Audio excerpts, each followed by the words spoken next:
Au Congo, c'est le libertinage. Chacun fait ce qu'il veut. Il parle ce qu'il veut.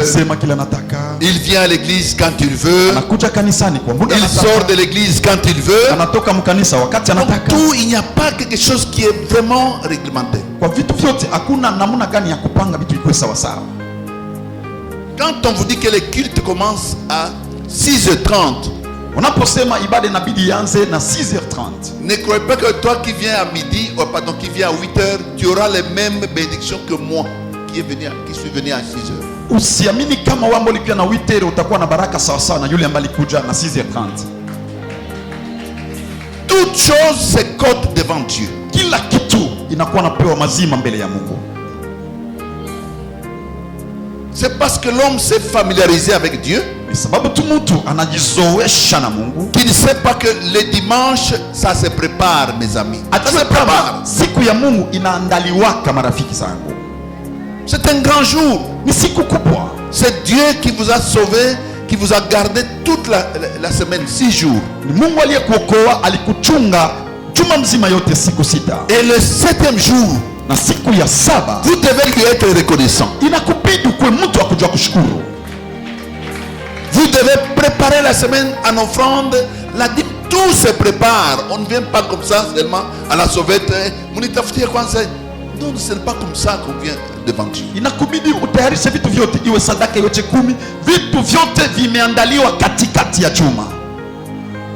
Amen. Un chanteur qui vient après 30 minutes du début du culte. Si j'avais un enseignant fort et sévère, quelqu'un ne peut plus chanter quand il vient, même 5 minutes après que le culte commence. On le chasse, on le met sur le banc. Nous,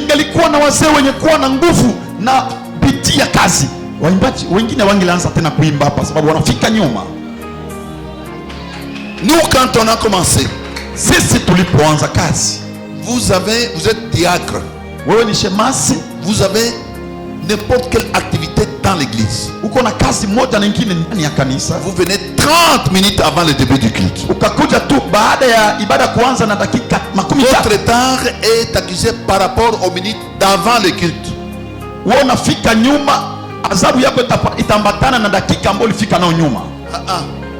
On compte déjà le temps avant le culte. Parce que vous êtes un ouvrier dans l'église.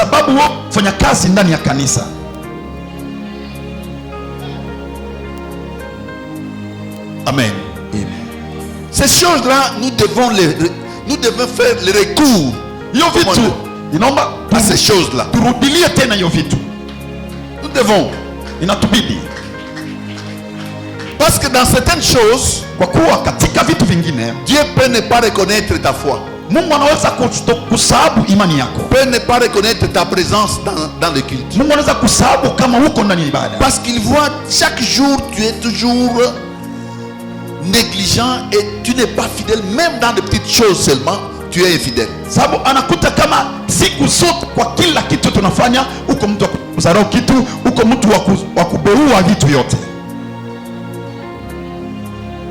Amen. Et c'est pourquoi le monde anglophone évolue très vite par rapport au monde francophone où il y a la récréation, il y a, comment je peux appeler ça, le mépris. Donc les gens ne sont pas rigoureux dans leur comportement. Ndio sababu katika mainchi za Kiingereza watu wanaendelea sababu wanaheshimia hiyo vitu, lakini katika mainchi wanasema Vifaransa watu wanazarau kila kitu na ndio vitu abiende kabisa sababu iko na hali ya mazarao. Dites à votre voisin ou voisine, acha upuuzi. Mwambie jirani, acha upuuzi jirani. Ile upuuzi ile. Upuuzi. Roho ya upuuzi. Mungu hana shemeke yako. Amen. Dieu n'est pas yako. Il n'est pas ton grand-père. Dieu est Dieu. Mungu anabaki Mungu. Comment est-ce qu'on peut se formaliser avec Dieu? Namna gani wewe utapenda ujizoeshanishe na Mungu?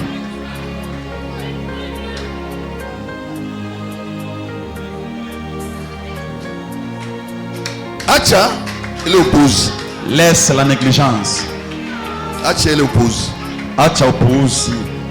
Tu vas au bureau en retard. Unaenda kwa ofisi yako, unaenda nyuma. Tu fais tout à ton temps.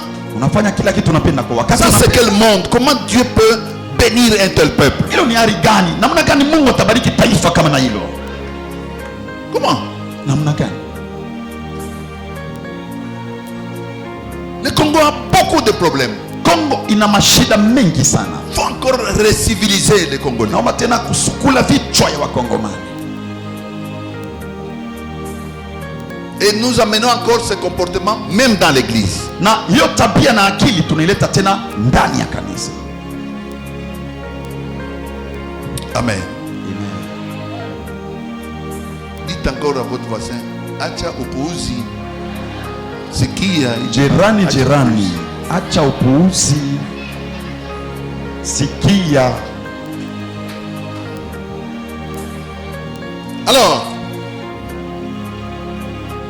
il y avait à l'époque du prophète Élisée Kulikuwa katika kipindi ya manabii Elisha un serviteur mtumishi mmoja fidèle à son maître. mwaminifu kwa bwana wake wa kazi, Et à cause de cette fidélité, na sababu ya ile uaminifu, parmi plusieurs autres disciples d'Élie, katikati tena ya wengine wa mitume wengi wanafunzi wa Elia, mais lui a décroché le prix à cause de son attachement, de son dévouement lakini yeye envers son maître. akapata heshima na akashika ile upako ya bwana wake wa kazi, sababu ya uaminifu wake na kujitoa kwake kwa bwana wake. Amen. Que Dieu touche quelqu'un. Mungu akuse mtu mmoja, Que votre dévouement, utayari wako kujitoa, engagement, kujitoa yako, fidélité uaminifu puisse monter un peu en haut. ipime kwanza kupanda juu. Niangalia mpaka vile. Regardez-moi sema comme ça. C'est un message avertissement en même temps. Ni ujumbe ambao iko naleta uangalisho vile vile. Alors il y a quelque chose qui me bouleverse dans ce message. Sasa kuna kitu moja ambapo inanichanganya katika hiyo ujumbe. Dans cette époque où Élisée devient le prophète, Katika hiyo kipindi ambapo Elisha anakuwa nabii,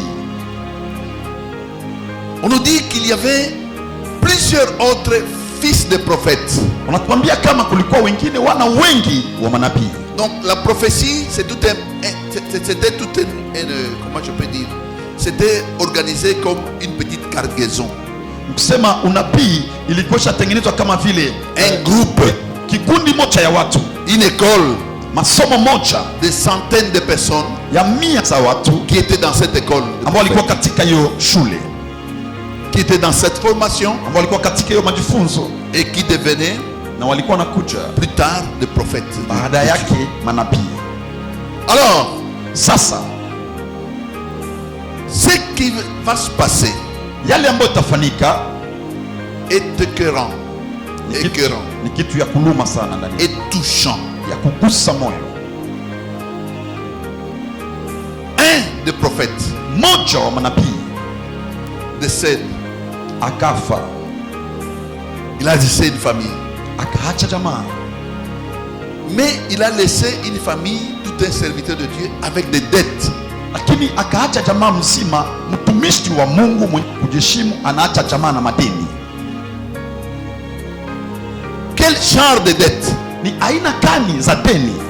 Une dette qui est au niveau que lorsque les créanciers arrivent, Deni ambapo inafikia kiwango ambapo mwenye deni alipofika il doit récupérer 2 fils. anafikia kushuti ya kuchukua wana wawili. 2 fils, Wana wawili, c'est ce qui équivaut la dette que le mari avait laissée. ile njo inalinganishwa sawasawa na deni ambapo bwana aliacha. Pas un fils, Hapana mwana moja, tous les deux. wote Il wawili, n'avait que les deux. na alikuwa tu na watu Tous wote doivent partir. inabidi waende. Toute la nuit, je me suis posé la question. Ni deni anamuna gani ile? Usiku mzima nilibaki niko najiuliza, ça c'est quel genre de dette? Il peut même pas prendre la veste de ce monsieur. hata beba hata manguo veste ya ule bwana, la vache ou une chèvre ou 2 chèvres, mais les enfants. akosi kuchukua hata ng'ombe ama mbuzi, lakini paka watoto tu. Et c'est pourquoi nous disons, Na ndio sababu tunasema, vous qui avez trop de dettes de gens, ninyi ambaye mna madeni sana za faites watu, attention. fanyeni angalisho na La madeni. Bible, la parole de Dieu nous dit, Biblia, neno la Mungu inasema, ne devez rien à personne si ce n'est que l'amour. usikuwe na deni yeyote ya mtu isipokuwa tu deni ya upendo. C'est la seule dette que la Bible autorise. Ni ile tu deni moja ambapo Biblia inaruhusia.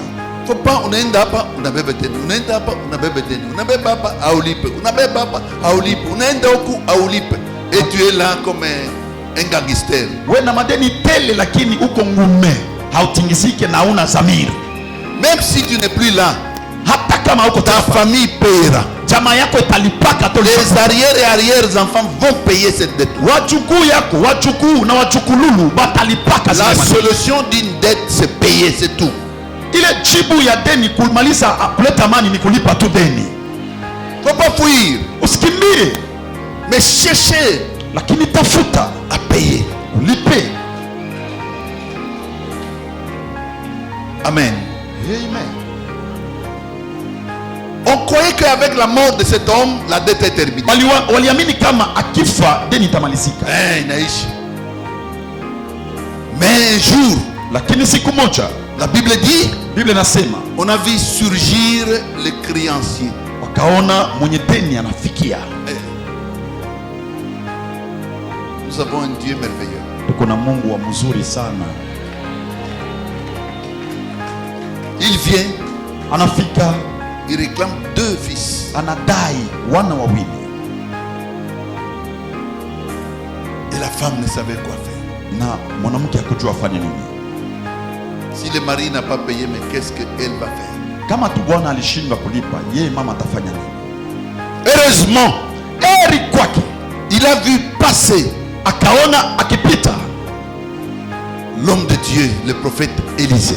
mtumishi wa Mungu nabii Elisha. C'est pourquoi quand vous voyez un homme de Dieu, vous le rencontrez, frère, vous avez la grâce ce jour-là.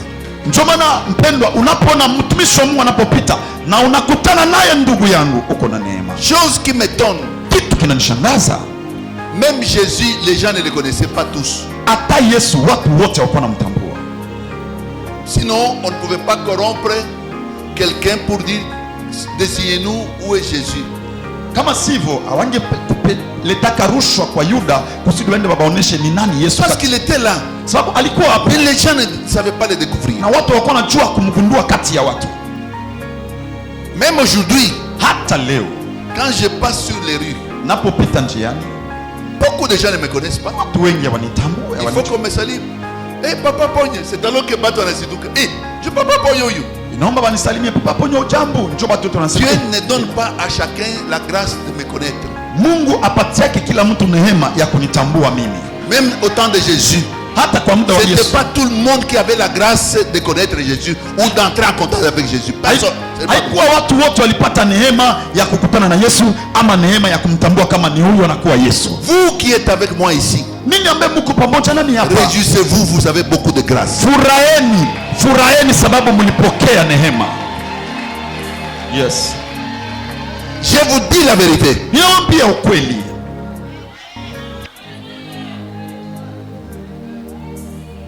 Si j'étais quelqu'un d'un esprit faible, kama ningelikuwa mtu wa roho dhaifu, aïe aïe aïe, nishe kusabuyana na mwe nishe kwenda. nilikuwa nishaka lakana na mwenye safari kabisa.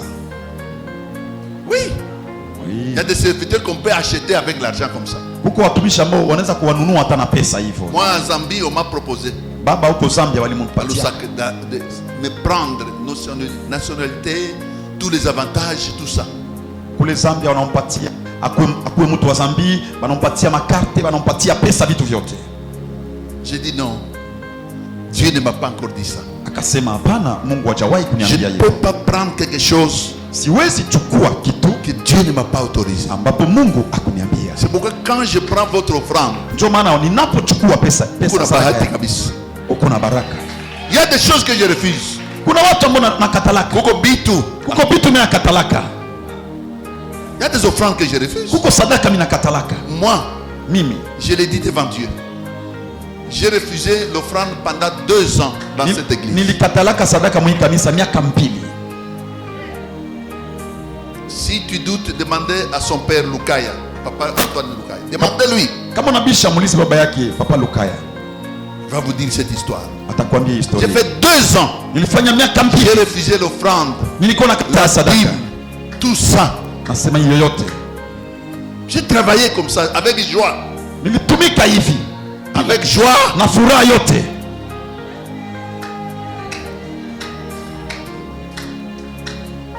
Personne ne pouvait découvrir que moi j'ai refusé les offrandes.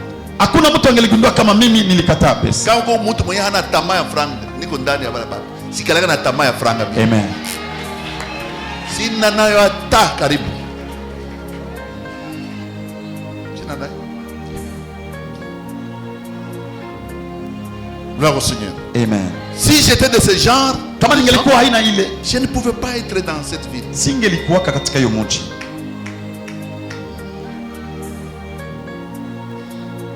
Gloire au Seigneur. Amen. J'ai dit gloire au Seigneur. Amen. La fidélité est très importante dans la vie chrétienne. Uaminifu ni ya lazima sana katika maisha ya mtu. Respecter Dieu, c'est très important. Kuheshimu Mungu ni ya lazima sana. Et tu ne peux pas respecter Dieu que tu ne vois pas sans respecter les hommes de Dieu. Na utaheshimia Mungu ambaye haumuoni bila kuheshimu watumishi wa Mungu.